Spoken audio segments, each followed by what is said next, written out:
મિત્રો spectrum high school PS Patel 39 વર્ષનો મારો અનુભવ છે એનો હું ટીચિંગમાં ઉપયોગ કરું છું। મારી જુદી જુદી મેથડ જે હું સમજાવતો જાઉં છું। ગુજરાત રાજ્ય લેવલે કેઆરપી આરપી તેમજ શિક્ષણના તમામ ક્ષેત્રોમાં લેખન સહિત તમામ જગ્યાએ કામ કરેલું છે। એવા મારા બહોળા અનુભવનો હું ઉપયોગ મારા ટીચિંગ દરમિયાન કરું છું। મારો લાભ અવશ્ય લેજો એવું ખાસ જણાવું છું। Good morning all friends.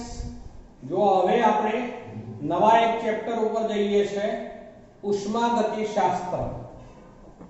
ચલો ચેપ્ટર નું ટાઇટલ છે ઉષ્માગતિશાસ્ત્ર થર્મોડાયનેમિક્સ, જે આપણે કેમિસ્ટ્રી માટે પણ ઉપયોગી છે, ઇવન ફિઝિક્સમાં પણ ઉપયોગી છે। એટલે આ ચેપ્ટર પણ બીજું એક અગત્યનું ચેપ્ટર છે મિત્રો। હવે સૌથી પહેલી વાત કે આપણે રાંધણ ગેસ છે, એ સિવાય કોલસો છે કે મિથેન વાયુ છે, એનું દહન કરીએ એટલે એ દહન દ્વારા રાસાયણિક પ્રક્રિયા અને રાસાયણિક પ્રક્રિયા દરમિયાન રાસાયણિક ઊર્જા મુક્ત થતી હોય છે। એ રાસાયણિક ઊર્જા દ્વારા આપણે વિવિધ પ્રકારના કાર્યો કરી શકીએ છીએ। ફરીથી બોલું છું, મિથેન વાયુ છે કે પછી કોઈ પણ રાંધણ ગેસ છે કે પછી કોલસો છે, માનો કે એનું આપણે દહન કરાવીએ છીએ। દહન કરાવીએ એટલે રાસાયણિક પ્રકમ થવાનું, એટલે કે પ્રક્રિયા થવાનું, જેને કારણે જે કોઈ અણુઓ છે તેમના રાસાયણિક બંધારણમાં ફેરફાર થવાનો, જેને કારણે રાસાયણિક ઊર્જામાં પણ ફેરફાર થવાનો। તો આવી ઊર્જા એ રાસાયણિક ઊર્જા તરીકે આપણે ઓળખીશું મિત્રો। હવે વિવિધ પ્રકારની ઊર્જા હોઈ શકે છે। દાખલા તરીકે આપણે કોલસાનો ઉપયોગ જો રેલવે એન્જિનમાં કરવામાં આવ્યો હોય તો રેલવે ગતિ કરે છે। હવે આની અંદર યાંત્રિક કાર્યમાં રૂપાંતર થયું કહેવાય। કોલસાના દહનથી જે દહન ઉષ્મા ઉત્પન્ન થઈ એ ઉષ્માનું યાંત્રિક કાર્યમાં રૂપાંતર થયું એમ કહી શકાય। ચલો એને બદલે માનો કે કોઈ સેલ છે, આપણી પાસે કોષ છે, દાખલા તરીકે પાવર, બેટરીમાં ટોર્ચમાં વપરાતો પાવર, તો એના દ્વારા આપણે જે ટોર્ચમાં જે બલ્બ હોય છે એને ચાલુ કરી શકીએ છીએ। એટલે એનો અર્થ એવો થયો મિત્રો કે ગેલ્વેનિક કોષમાં એવી કોઈ રાસાયણિક પ્રક્રિયા થઈ રહી છે, એનું વિદ્યુત ઊર્જામાં રૂપાંતર થાય છે। તો આમ અહીંયા આપણે એક પ્રકારની ઊર્જાનું તેને સમતુલ્ય એવી અન્ય પ્રકારની ઊર્જામાં રૂપાંતર કરી શકીશું। આવા રૂપાંતરના અભ્યાસ જે છે એને આપણે ઉષ્માગતિશાસ્ત્રમાં લઈશું। હવે ઉષ્માગતિશાસ્ત્ર જે છે એ કોઈ પણ પ્રણાલી હોય, એ પ્રણાલી ભલે સૂક્ષ્મ હોય પણ એ અસંખ્ય અણુઓની બનેલી હોય છે, અને તેથી જ્યારે રાસાયણિક પ્રક્રિયાઓ થાય ત્યારે અણુઓના બંધારણમાં જે ફેરફાર થાય, જેને અનુરૂપ ઊર્જામાં પણ ફેરફાર થતા જોવા મળતા હોય છે। જેથી હવે આપણે એનો ઉષ્માગતિશાસ્ત્રની રીતે આપણે અભ્યાસ કરવો છે મિત્રો। તો એને માટે આપણે ઉષ્માગતિશાસ્ત્રમાં પ્રણાલીની અવસ્થા જે છે કોને કહેવાય, એક મુદ્દો અગત્યનો છે। કોઈ પણ સૂક્ષ્મ પ્રણાલી હોય તો એની અવસ્થા દર્શાવવા માટે એક તો એનું દબાણ P, બીજું કદ V, ત્રીજું નિરપેક્ષ તાપમાન T, આ ત્રણનો મુખ્યત્વે ઉપયોગ થશે। ફરીથી બોલું છું, કોઈ પણ પ્રણાલીની અવસ્થા દર્શાવવા માટે આ જે પ્રાચલો છે, વેરિયેબલ છે એવું કહેવાય, P, V અને T। જ્યારે પ્રણાલી સંતુલન અવસ્થા ધરાવતી હોય ત્યારે આ બધા અચળ હોય, પણ જ્યારે કોઈ પ્રકમ અનુભવે ત્યારે બીજી સંતુલિત અવસ્થા પ્રણાલી પ્રાપ્ત કરશે ત્યારે એમના મૂલ્યો પાછા બદલાશે, પણ બદલાઈને ફરીથી નવા મૂલ્યો જે બને એ પણ અચળ બને। ફરીથી એક વાર બોલું છું, કોઈ એક પ્રારંભિક અવસ્થા છે, એ પ્રારંભિક અવસ્થામાં તે પ્રણાલીનું દબાણ, કદ અને નિરપેક્ષ તાપમાન અચળ હોવાનું. આ એક કોઈક સંતુલિત અવસ્થા છે એવો શબ્દ જોડું છું. હવે પ્રણાલી કોઈ પ્રક્રમ અનુભવે છે, એટલે કે પ્રક્રિયા કરે છે, જેને કારણે આ બીજી સંતુલિત અવસ્થા પ્રાપ્ત કરે છે. તો આ બીજી સંતુલિત અવસ્થામાં શરૂઆતની અવસ્થા કરતા દબાણ, કદ અને નિરપેક્ષ તાપમાન જુદું હોઈ શકે છે, પણ જે બીજું હોય અવસ્થા, તો એમાં પણ આ જે પ્રાચલો છે એમના મૂલ્યો અચળ હોય. હવે મિત્રો આ P, V અને T ના મૂલ્યો જે છે એ એકમાંથી બીજામાં ફેરફાર પામે ત્યારે કયા માર્ગે ફેરફાર અનુભવે છે એ મુજબ એમના મૂલ્યો જે છે એ બદલાતા હોય છે.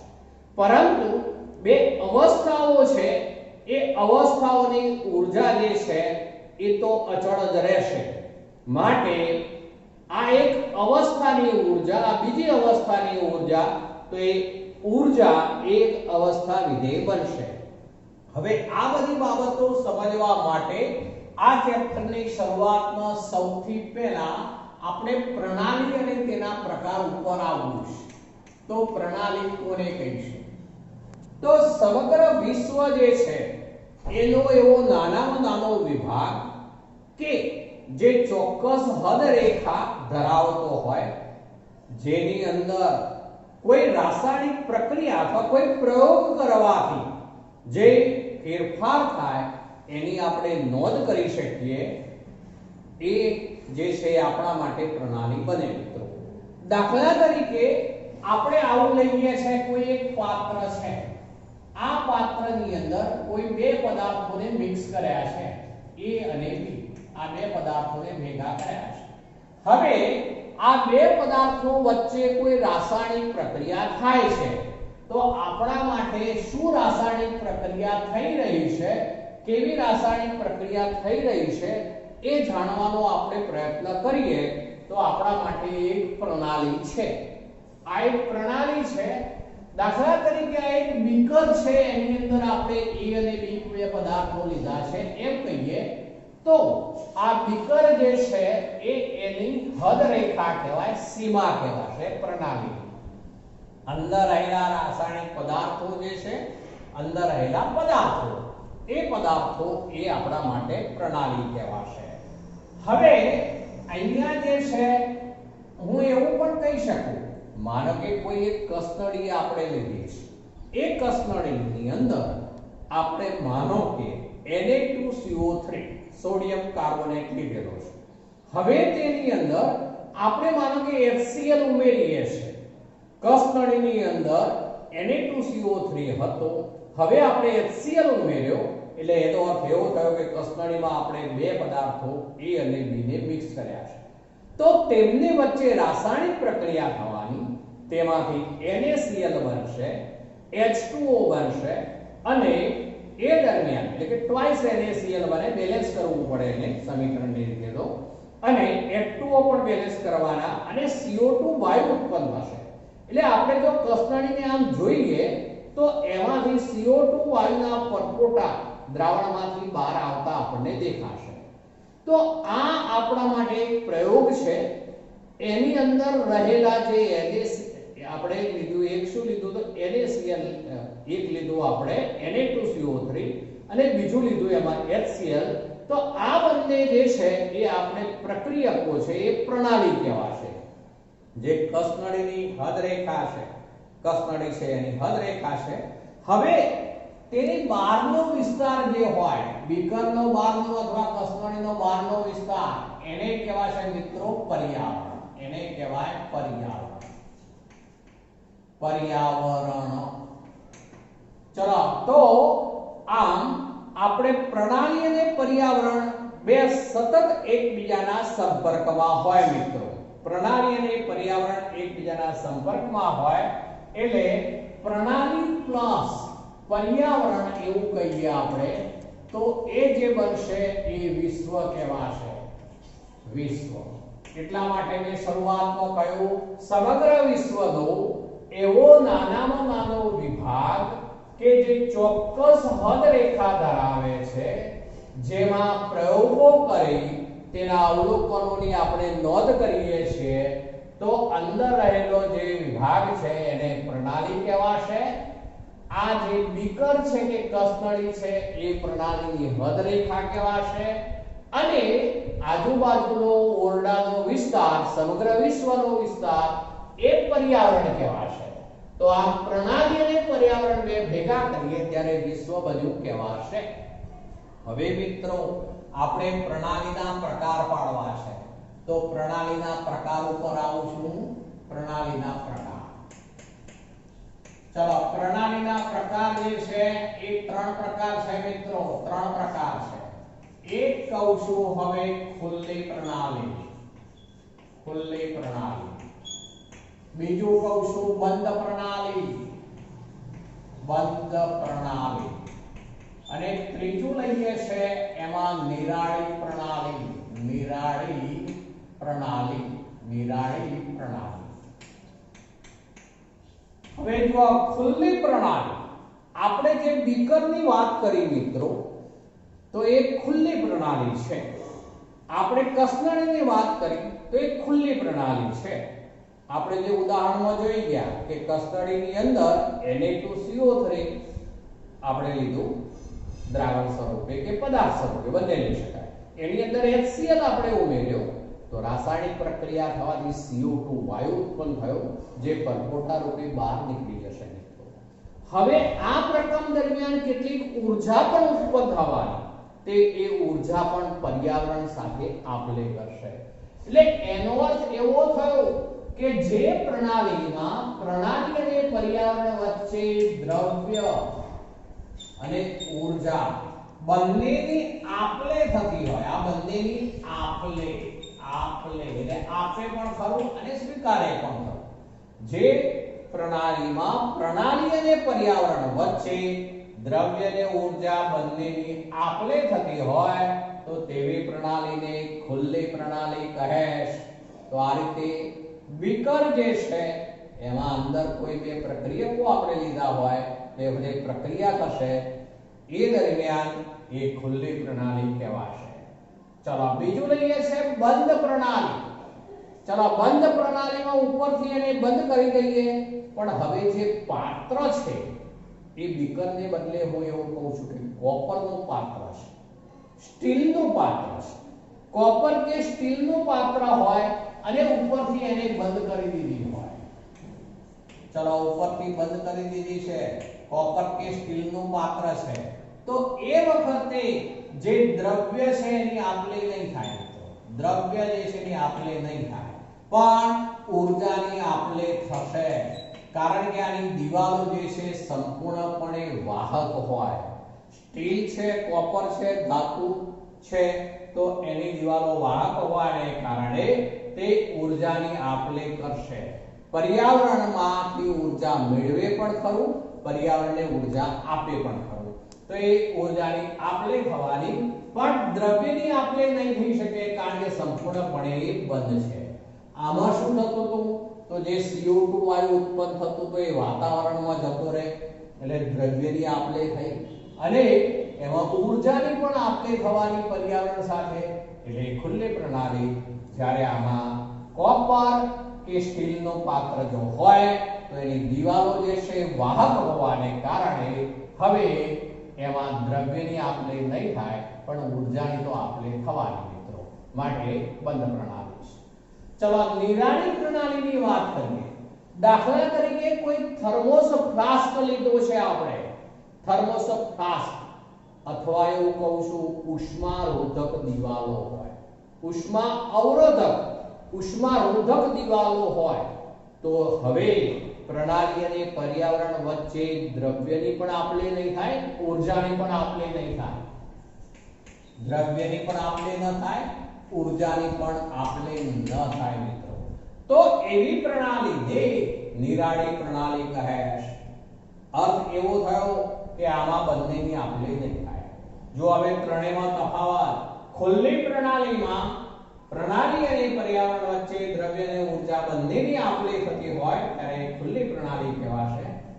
ચલો આની અંદર જે છે કોપર કે સ્ટીલ નું પાત્ર હોય તો એની દિવાલો સંપૂર્ણ વાહક છે, માટે ઉપરથી બંધ હોય ત્યારે દ્રવ્યની આપ-લે નહીં થાય, પરંતુ પ્રણાલી અને પર્યાવરણ વચ્ચે ઊર્જાની આપ-લે થશે, માટે એવી પ્રણાલી એક બંધ પ્રણાલી કહેવાશે. અને આ ત્રીજું છે નિરાળી પ્રણાલી. તો આની અંદર જે છે એક થર્મોસ ફ્લાસ્ક છે જેની દિવાલો અવાહક ગણાય છે. એ જ રીતે કોઈ ઉષ્મા અવરોધક દિવાલો વાળું પાત્ર હોય અને બંધ હોય તો દ્રવ્યની પણ આપ-લે નહીં થાય, ઊર્જાની પણ આપ-લે થશે નહીં, માટે નિરાળી પ્રણાલી કહેવાશે. તો આ રીતે પ્રણાલીના 3 પ્રકાર છે મિત્રો. ચલો હવે આવવું છે આપણે અવસ્થા વિધેય શબ્દ ઉપર.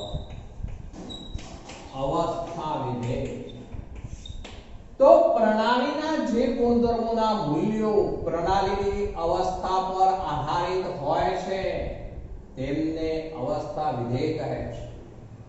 એવું પણ કહી શકીએ પ્રણાલીના જે ગુણધર્મોના મૂલ્યો પ્રણાલીની અવસ્થા કેવી રીતે બદલાય છે તેની પર આધારિત ન હોય, પરંતુ પ્રારંભિક અવસ્થા અને અંતિમ અવસ્થા એમ અવસ્થા પર જ આધારિત હોય તો તેવા ગુણધર્મોને અવસ્થા વિધેય કહે છે. ફરીથી એક વખત બોલું છું, પ્રણાલીના જે ગુણધર્મોના મૂલ્યો તે પ્રણાલીની પ્રારંભિક અવસ્થા અને અંતિમ અવસ્થા એમ અવસ્થા પર જ આધારિત હોય, તે અવસ્થા કયા માર્ગે એટલે કે કેવી રીતે બદલાય છે તેની ઉપર આધારિત ન હોય તેમને અવસ્થા વિધેય કહે છે. હવે આનું એક અવસ્થા વિધેય ઉપર આપણે આવીએ છીએ તો પ્રણાલીમાં સમાયેલી ઊર્જા એને આંતરિક ઊર્જા U કહીશું. આંતરિક ઊર્જા જેની સંજ્ઞા છે U મિત્રો. તો આમ પ્રણાલીમાં જે કોઈ તમામ પ્રકારની ઊર્જા છે જેમાં રાસાયણિક ઊર્જા હોય કે પછી રાસાયણિક ઊર્જા હોય, વિદ્યુતીય ઊર્જા, ઇવન યાંત્રિક ઊર્જા કે આ સિવાયની પણ અન્ય કોઈ પણ પ્રકારની ઊર્જા હોય, આ તમામ પ્રકારની ઊર્જાઓનો સરવાળો એટલે જ હવે કહીશું એને આંતરિક ઊર્જા U. પ્રણાલીમાં રહેલી રાસાયણિક ઊર્જા, વિદ્યુત ઊર્જા, યાંત્રિક ઊર્જા, આમ અન્ય પ્રકારની જે કોઈ ઊર્જાઓ હોય એ તમામનો સરવાળો તેને કહેવાશે પ્રણાલીની આંતરિક ઊર્જા U. આ આંતરિક ઊર્જા એ અવસ્થા વિધેય છે મિત્રો. હવે કેવી રીતે કહી શકાય કે અવસ્થા વિધેય છે? તો જુઓ, એમાં હું હવે ઉદાહરણ લઉં છું. આપણે એને માટે કાર્ય ઉપર આવીએ છીએ. કાર્ય તો આપણે આવું કરીએ છીએ. આ એક પ્રણાલી છે. ચલો આની દિવાલો સંપૂર્ણપણે અવાહક છે દિવાલો. કઈ કહું છું? અવાહક દિવાલો. ચલો આની અંદર માનો કે ચોક્કસ જથ્થાનું આપણે પાણી લીધેલું છે. એની અંદર ચોક્કસ જથ્થાનું પાણી લીધેલું છે. એની અંદર હવે શું કહું છું એ જુઓ. હવે સળિયો છે, એની સાથે આવા પેન્ડલ ફિક્સ કરેલા છે. આવા કેટલાક પેન્ડલ ફિક્સ કરેલા છે.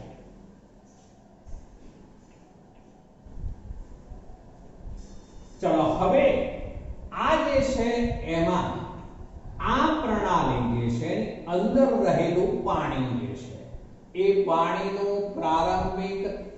પ્રારંભિક અવસ્થા એને આપણે A કહીએ. પ્રારંભિક અવસ્થા A. ચલો એને પ્રારંભિક અવસ્થામાં તેનું તાપમાન જે છે એ માનો કે TA છે. પ્રારંભિક અવસ્થામાં એનું તાપમાન જે નિરપેક્ષ તાપમાન એવું કહી શકાશે તો એ TA છે. ચલો પ્રારંભિક અવસ્થામાં તેની આંતરિક ઊર્જાને હું UA કહું છું. UA છે. હવે જોજો હું શું કહું તે આપણે આ જે પ્રણાલી છે એ પ્રણાલી ઉપર 1 જૂલ જેટલું કાર્ય કરીએ છીએ. 1 જૂલ ગમે તેટલું પણ ફિક્સ અચળ રાખીશું. માનો કે 1 જૂલ જેટલું આપણે એની ઉપર કાર્ય કરીએ છીએ. ચલો 1 જૂલ જેટલું કાર્ય કરીએ ત્યારે અહીંયા શું કર્યું એ કહું છું. હવે સમજો. આપણે આ એક પ્રણાલી હતી. આ પ્રણાલીની આંતરિક ઊર્જામાં ફેરફાર થશે. આપણે કોઈ પણ પ્રણાલીની આંતરિક ઊર્જામાં ફેરફાર 3 રીતે કરાવી શકીએ. અહીંયા લખું જોજો પ્રણાલીની આંતરિક ઊર્જામાં ફેરફાર. આંતરિક ઊર્જામાં ફેરફાર એ 3 રીતે થઈ શકે. 3 રીતે. ચલો એમાં એક કહું છું. પ્રણાલી જે છે એના પર W જેટલું કાર્ય કરીએ. પ્રણાલી પર W કાર્ય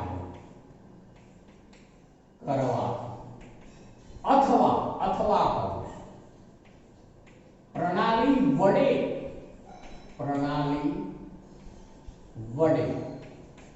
કાર્ય થાય. ચાલો બીજું લઈએ છીએ આપણે. પ્રણાલી ઉષ્મા મેળવે અથવા ગુમાવે. અને ત્રીજું કહીએ તો પ્રણાલીમાં દ્રવ્ય ઉમેરાય અથવા દૂર થાય. ચાલો આ 3 રીતે કોઈ પણ પ્રણાલીની આંતરિક ઊર્જામાં ફેરફાર કરાવી શકીએ. શું કહું છું જોજો. પ્રણાલી પર W કાર્ય કરવાથી અથવા પ્રણાલી વડે કાર્ય થાય. પ્રણાલી વડે કાર્ય થતું હોય. 2 પ્રણાલી ઉષ્મા મેળવે અથવા ગુમાવે. 3 પ્રણાલીમાં દ્રવ્ય ઉમેરાય અથવા દૂર થાય. હવે પાછું હું અહીંયા આવું છું જોજો. આપણે આ પ્રારંભિક અવસ્થામાં આ પાત્રની અંદર TA તાપમાન ધરાવતું ચોક્કસ જથ્થાનું પ્રવાહી લીધેલું છે જેની પ્રારંભિક અવસ્થાની આંતરિક ઊર્જા UA છે. આની દિવાલો સંપૂર્ણપણે અવાહક છે. અર્થ એવો કરીશું એટલે આ એક થર્મોસ ફ્લાસ્ક છે. ઉષ્મારોધક દિવાલો છે, અવાહક દિવાલો છે એવું કહી શકાય. હવે તેમાં 1 જૂલ જેટલું કાર્ય કરીએ છે. 1 જૂલ કાર્ય 1 જૂલ કરીએ છે. એટલે હવે આવો થશે. શું બોલું છું એ જોજો. આ જે પેડલ છે બધા આ સળિયા સાથે જોડેલા છે. સાદી વાત કરું છું જોજો. એક પ્રકારનું આ વલોણું છે જેથી આપણે એને ઘુમાવીએ છે. ચલાઈને ઘુમાવીએ એટલે આપણે કાર્ય કર્યું કહેવાશે. એ કાર્યને કારણે એ પ્રણાલી પર કાર્ય કર્યું કહેવાય. અંદર રહેલું પાણી બરોબર ઘુમાવીએ છે. આપણે બરોબર ઘુમાવીએ 1 જૂલ કાર્ય કરીએ છે. તો એ દરમિયાન પ્રણાલીની અંતિમ અવસ્થા હવે પ્રાપ્ત કરશે. તો અંતિમ અવસ્થા B કહીએ તો હવે પ્રણાલીનું તાપમાન બદલાય છે અને TB થાય છે. અહીંયા મિત્રો TB is greater than T1 હોવાનું. TB is greater than T1 બરોબર ને. TB is greater than TA. બીજી અવસ્થામાં તાપમાન ઊંચું જવાનું. કેમ? તો આપણે જે કાર્ય કર્યું છે એ કાર્યને કારણે પ્રણાલીની આંતરિક ઊર્જામાં વધારો થવાનો. એટલે એ આંતરિક ઉર્જા જે છે એ પણ બદલાશે. હવે એ આંતરિક ઉર્જાને UB કહીશું. પ્રારંભિક અવસ્થામાં જે નિશ્ચિત જથ્થાનું આપણે પાણી લીધું છે એનો પ્રારંભિક તાપમાન TA છે, એ વખતે તેની આંતરિક ઉર્જા UA છે. હવે આપણે તેને બદલે આપણે આ જે છે વલોણું છે, પેન્ડલ લગાવેલા છે એવું કહેવાશે, એના ઉપર 1 જૂલ જેટલું કાર્ય કરીએ છે, વલોવીએ છે, તો આપણે જે કાર્ય કર્યું એ કાર્યનો નાશ ન થાય મિત્રો. એ કાર્ય આની અંદર પ્રણાલીમાં સંગ્રહિત પામશે જેની ઉર્જા સ્વરૂપે, જેથી અંતિમ અવસ્થા B એ વખતે પ્રણાલીનું તાપમાન વધી ગયું હોય TB જેટલું થશે. માટે અહીંયા TB > TA, એ વખતે અંતિમ અવસ્થાને આંતરિક ઉર્જા થઈ જશે UB. તો અહીંયા આંતરિક ઉર્જામાં થયેલો ફેરફાર એવો શબ્દ વાપરીએ છે. ફેરફાર એટલે ડેલ્ટા. આંતરિક ઉર્જામાં થતો ફેરફાર ડેલ્ટા U. તો બરાબર શું થઈ જશે? તો U આપણે વધુ ઉર્જા હોય એમાંથી ઓછી ઉર્જા આપણે બાદ કરીએ તો એ વખતે એ આંતરિક ઉર્જામાં થતો આપણને ફેરફાર મળશે. તો આ દરમિયાન આપણે UB અંતિમ ઉર્જા માઈનસ પ્રારંભિક ઉર્જા UA. ચલો હવે ડેલ્ટા U બરાબર UB માઈનસ UA કહેવાશે. આ દરમિયાન પ્રણાલી પર કાર્ય થયું કહેવાશે. એ પ્રણાલી પર થયેલું કાર્ય WAD કહેવાશે મિત્રો. WAD એટલે એડિયોબેટિક એવું કહેવાય. એટલે ઉષ્મા અહીંયા અચળ રહેશે. અહીંયા ઉર્જા જે છે બદલાય છે પણ ઉષ્મા અચળ રહેશે. માટે આ એક સમોષ્મી પ્રકમ થયો કહેવાશે. સમ ઉષ્મા એટલે એ પ્રકમને આપણે સમુષ્મી પ્રકમ તરીકે ઓળખીશું મિત્રો. તો આ સમોષ્મી પ્રકમ છે, એડિયાબેટિક પ્રકમ છે એમ કહેવાશે. માટે એ વખતનું કાર્ય WAD. પણ આ પ્રણાલી પર કાર્ય થયું માટે કાર્યનું મૂલ્ય મિત્રો ધન છે. અહીંયા ચિહ્ન નથી લખ્યું એટલે અર્થ શું થશે? ધન છે. આ વેલ્યુ વધુ હોય, આ ઓછી હોય એટલે વધુમાંથી ઓછું બાદ કરીએ તો મૂલ્ય શું મળવાનું? પ્લસ મળવાનું. તો કાર્યનું મૂલ્ય ધન મળશે. અહીંયા પ્રણાલી પર કાર્ય કર્યું કહેવાશે. હવે મિત્રો બીજો એક પ્રકમ પસંદ કરીએ છે. આ એક પ્રકમ આપણે એક પ્રયોગ કર્યો એવો થયો, પણ હવે બીજો પ્રયોગ કરીએ છીએ. બીજા પ્રયોગમાં શું કહું છું તે જુઓ. એમાં પ્રારંભિક અવસ્થામાં ફરીથી આપણે T1 તાપમાને આપણે એટલા જ જથ્થાનું પ્રવાહી પાણી લઈએ છે જેની પ્રારંભિક આંતરિક ઉર્જા જે છે એ UA જેટલી છે. પણ હવે શું બદલું છું એ જોજો. હવે આપણે આને પેન્ડલને ફેરવતા નથી, એને બદલે આમાં બહારથી વીજ પ્રવાહ પસાર થઈ જશે. ચલો વીજ પ્રવાહ પસાર કરીએ એટલે વિદ્યુત ઉર્જાનો ઉપયોગ કરીએ છે. વિદ્યુત ઉર્જાનો ઉપયોગ કરીએ તે પણ 1 જૂલ છે મિત્રો. વિદ્યુત ઉર્જા, હવે વિદ્યુત ઉર્જા લઈએ છે એ પણ કેટલી છે? 1 જૂલ છે. તો હવે એ દરમિયાન પણ પ્રણાલીની અંતિમ અવસ્થામાં જે તાપમાન થશે TB જ થશે મિત્રો. એ વખતે એની આંતરિક ઉર્જા UB થશે. માટે આવા પ્રકમ દરમિયાન પણ આંતરિક ઉર્જામાં થતો ફેરફાર ડેલ્ટા U બરાબર UB માઈનસ UA થવાનું, જે WAD જેટલું હોવાનું. તો આવા સમોષ્મી અથવા રુદ્ધોષ્મી એવો શબ્દ વપરાય છે. સમોષ્મી અથવા રુદ્ધોષ્મી પ્રકમ દરમિયાન એક સરખું જ કાર્ય આપણે કરીએ છીએ. તો એ ગમે તે પ્રકારનું કાર્ય હોય પણ એ દરમિયાન પ્રણાલીની અવસ્થામાં પ્રારંભિકમાંથી અંતિમ અવસ્થા પ્રાપ્ત થાય ત્યારે આંતરિક ઉર્જામાં થતો ફેરફાર ડેલ્ટા U અચળ જ રહેશે. તો તો આમ ડેલ્ટા યુ જે છે અહીંયા અચળ રહેશે એવું કહેવાશે. ડેલ્ટા યુ જે છે એ WAD એ બંને પ્રકારમાં બંને પ્રયોગમાં હંમેશા અચળ જ છે એવું આપણે કહી શકીશું. તો એને આપણે શું કહીશું? તો W નું મૂલ્ય એ વખતે ધન હોય મિત્રો. પણ જો એના કરતા ઊંધું થતું હોય, પ્રણાલી વડે કાર્ય થતું હોય, તો એ વખતે W નું મૂલ્ય માઈનસ. તો આપણે બે સ્પષ્ટ કરી દઈએ. તો પ્રણાલી પર કાર્ય W શું? તો W ધન. અને પ્રણાલી વડે કાર્ય ત્યારે W નું મૂલ્ય ઋણ થાય મિત્રો. આપણે આ સૂત્રો યાદ રાખીશું. ડેલ્ટા U બરાબર UB માઈનસ UA બરાબર WAD. AD નો અર્થ શું કર્યો આપણે? તો એડિયોબેટિક એવું કહેવાશે મિત્રો.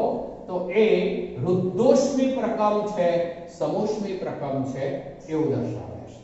હવે આપણે માનો કે કોઈ એક પ્રણાલીનું અહીંયા જે પ્રારંભિક તાપમાન હતું એ 25 સેલ્સિયસ હતું. હવે અંતિમ તાપમાન માનો કે 35 સેલ્સિયસ થાય છે.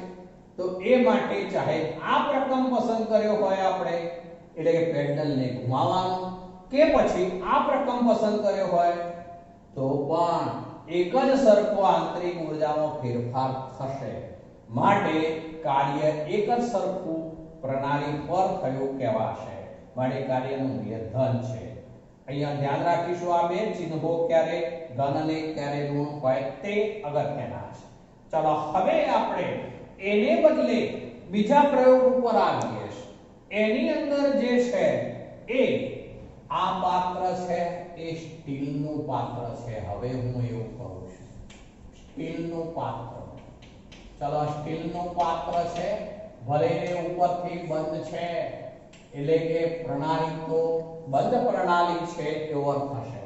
આમાં જે છે ઉષ્મા રોધક દિવાલો હતી, જ્યારે આની અંદર આ જે છે એ વાહક દિવાલો હોય, કોપરનું અથવા સ્ટીલનું પાત્ર, બીજું કોપર પણ હોઈ શકે, કોપર અથવા સ્ટીલનું પાત્ર છે, એની દિવાલો વાહક છે.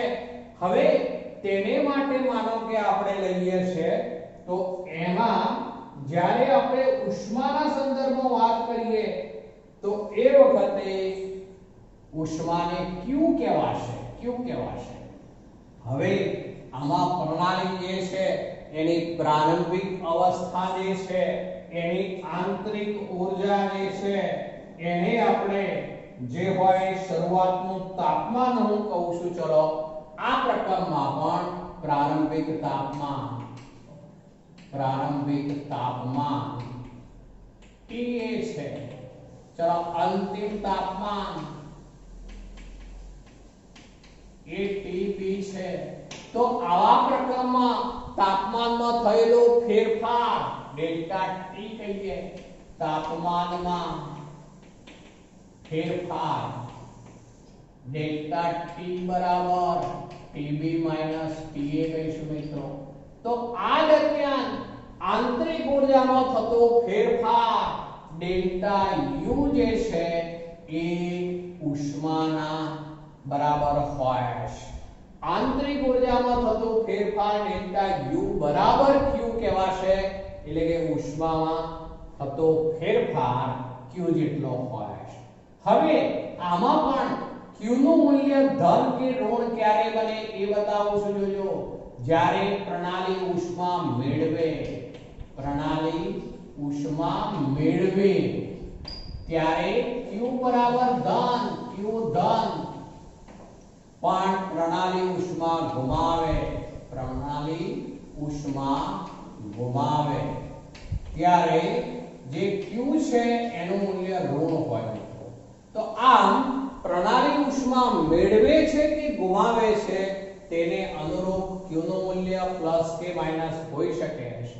પણ આવા પ્રકરણ દરમિયાન તાપમાનનો ફેરફાર થયો જુઓ તો અહીંયા જે છે ઉષ્માના સંદર્ભમાં છે, તો એમાં ઉષ્મા વહન કરતી દિવાલો હોવાને કારણે દિવાલો મારફતે જે ઉષ્માને કારણે તાપમાનનો ફેરફાર થાય છે, જેને કારણે પ્રારંભિક તાપમાન TA માંથી અંતિમ તાપમાન TB બન્યું.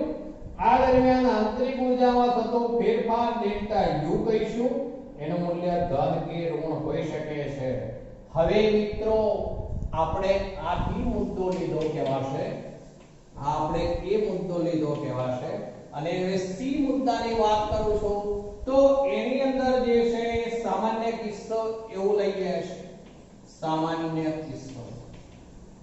ચલો હવે તફાવત શું થયો તો આની અંદર આપણે જે છે એમાં કાર્યમાં ફેરફાર, કાર્ય જે છે કરાવી અને તાપમાનમાં અને આંતરિક ઊર્જામાં ફેરફાર કરાવી શક્યા. જ્યારે અહીંયા જે છે એ દિવાલો જે છે કેવી છે તો સંપૂર્ણ વાહક છે, કોપર અથવા સ્ટીલનું પાત્ર છે. એ વખતે ઉષ્મામાં થતો ફેરફાર Q એ પ્રણાલીની આંતરિક ઊર્જામાં થતા ફેરફાર બરાબર હોય છે. એટલે કે આંતરિક ઊર્જામાં થતો ફેરફાર પ્રણાલીએ મેળવેલી અથવા પ્રણાલીએ ગુમાવેલી ઉષ્મા બરાબર હોય છે એવું કહી શકાય. પણ હવે સામાન્ય કિસ્સામાં આપણે એવું લઈએ કે જેમાં બંને ફેરફાર થતા હોય એકસાથે, જેમાં અવસ્થામાં કાર્ય અને ઉષ્મા બંનેમાં ફેરફાર થતા હોય. આમાં આપણે ઉષ્માના ફેરફારની વાત કરી, આમાં આપણે કાર્યના વાત કરી, કાર્ય દ્વારા ફેરફાર, આમાં ઉષ્મા દ્વારા ફેરફાર.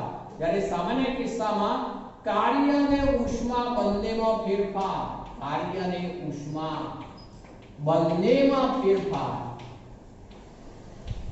ની વાત કરીએ તો આવું થશે મિત્રો. ડેલ્ટા U બરાબર Q W, ડેલ્ટા U બરાબર Q W.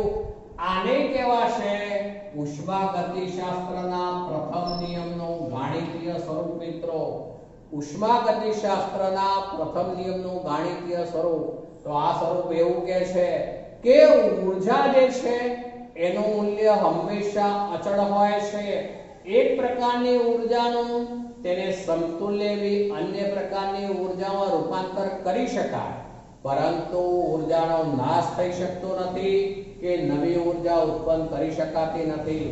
ફરીથી બોલું છું, આને જ કહેવાય ઉષ્માગતિશાસ્ત્રનો પ્રથમ નિયમ. વિશ્વમાં રહેલી તમામ પ્રકારની ઊર્જાનો કુલ જથ્થો એટલે કે સરવાળો હંમેશા અચળ હોય છે. ઊર્જાનો નાશ થઈ શકતો નથી કે નવી ઊર્જા ઉત્પન્ન થઈ શકતી નથી, પરંતુ એક પ્રકારની ઊર્જાનું તેને સમતુલ્ય એવી અન્ય પ્રકારની ઊર્જામાં રૂપાંતર થઈ શકે છે, જે ઉષ્માગતિશાસ્ત્રનો પ્રથમ નિયમનો આ ગાણિતીય સ્વરૂપ કહેવાશે. ડેલ્ટા U બરાબર Q પ્લસ W. અહીંયા Q અને W જે છે એ પ્રકમ છે, એમના મૂલ્યો પ્રણાલીની અવસ્થા કેવી રીતે બદલાય છે તેની ઉપર આધારિત હોય છે. Q અને W ના મૂલ્યો પ્રણાલી કેવી રીતે બદલાય છે એની ઉપર આધારિત હોય છે.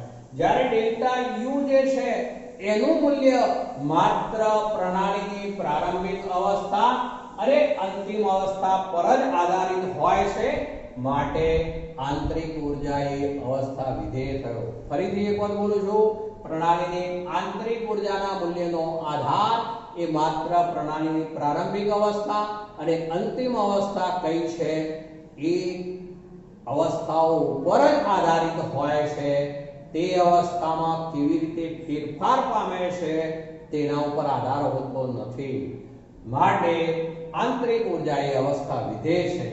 જ્યારે Q અને W જે છે પ્રકમ કહેવાય, એમના મૂલ્યનો આધાર પ્રણાલી કેવી રીતે બદલાય છે તેમની ઉપર રહેલો હોય છે, Q નું મૂલ્ય અને W નું મૂલ્ય. બીજી બાબત, આની અંદર જ્યારે પ્રણાલી પર કાર્ય થાય ત્યારે W નું મૂલ્ય ધન, જ્યારે પ્રણાલી વડે કાર્ય થાય ત્યારે W નું મૂલ્ય માઈનસ. ચલો એને બદલે જ્યારે પ્રણાલી ઉષ્મા મેળવે ત્યારે Q નું મૂલ્ય ધન, જ્યારે પ્રણાલી ઉષ્મા ગુમાવે ત્યારે Q નું મૂલ્ય ઋણ માઈનસ. હવે માનો કે કોઈ પ્રકરણમાં Q બરાબર 0, W બરાબર 0 હોય એટલે કે ઉષ્મામાં કોઈ ફેરફાર થતો ન હોય, કાર્યમાં પણ કોઈ ફેરફાર થતો ન હોય, તો એ વખતે કોઈ પણ જાતનું કાર્ય થતું ન હોય અને ઉષ્મામાં કોઈ ફેરફાર થતો ન હોય તો ડેલ્ટા U બરાબર પણ 0 થઈ જશે મિત્રો.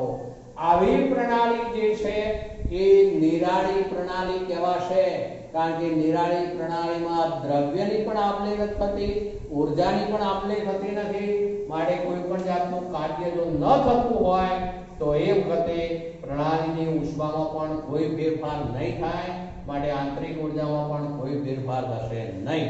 તો એ નિરાળી પ્રણાલીમાં એવી સ્થિતિ હોય મિત્રો. ચલો હવે આપણે એની ઉપર આધારિત જે છે એક કોયડો છે, કોયડો 6.1 છે, એની બાબત ઉપર આવું છું. કોયડો 6.1 છે, એમાં એક મુદ્દો છે મિત્રો, પ્રણાલીની આંતરિક ઊર્જામાં ફેરફાર દર્શાવો. જ્યારે એમાં એક કહ્યું છે પ્રણાલી વડે પર્યાવરણમાંથી ઉષ્મા શોષાઈ નથી, પણ પ્રણાલી પર કાર્ય W થયેલ છે. પ્રણાલીની દિવાલ કેવા પ્રકારની હશે? હવે જો પ્રણાલી પર કાર્ય W થયેલ છે એટલે એની દિવાલો કેવી હોવી જોઈએ? અવાહક હોવી જોઈએ મિત્રો. રુદ્ધોષ્મી પ્રકમ કહેવાય, સમોષ્મી પ્રકમ કહેવાય. માટે એ વખતે ડેલ્ટા U બરાબર શું હોય મિત્રો? તો WAD. ડેલ્ટા U બરાબર WAD હોય એટલે એનો ઉકેલ થયો ડેલ્ટા U બરાબર WAD, અને એ વખતે દિવાલો સમોષ્મી પ્રકમ છે એવું કહેવાશે, દિવાલો જે છે અવાહક છે એવું કહેવાશે. ચલો બીજું છે પ્રણાલી પર કાર્ય થયેલ નથી, પણ ઉષ્માનો જથ્થો Q પ્રણાલીમાંથી લઈને પર્યાવરણને આપવામાં આવ્યો છે. પ્રણાલીની દિવાલો કેવા પ્રકારની હશે? હવે જો અહીંયા ઉષ્માનો જથ્થો Q પ્રણાલીમાંથી લઈને પર્યાવરણમાં, એટલે એનો અર્થ એવો થયો કે આ દિવાલો કેવી હોવી જોઈએ? તો વાહક હોય મિત્રો. માટે ઉષ્મા શું કરે? પર્યાવરણને આપશે.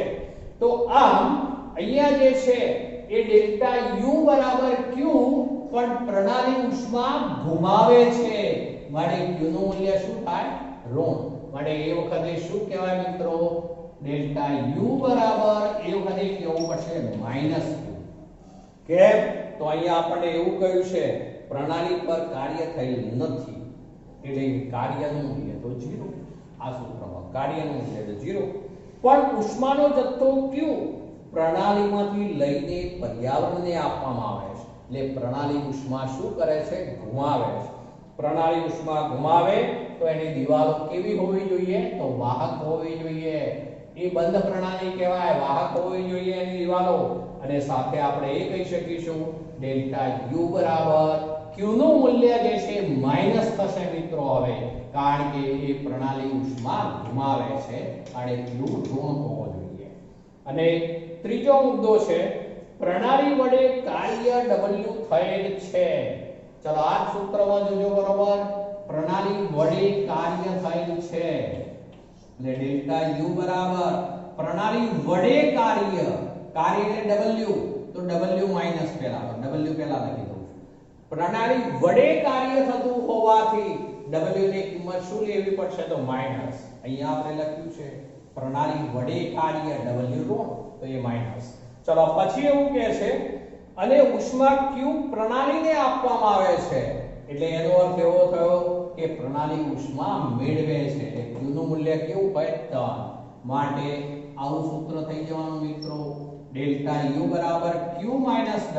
બરોબર?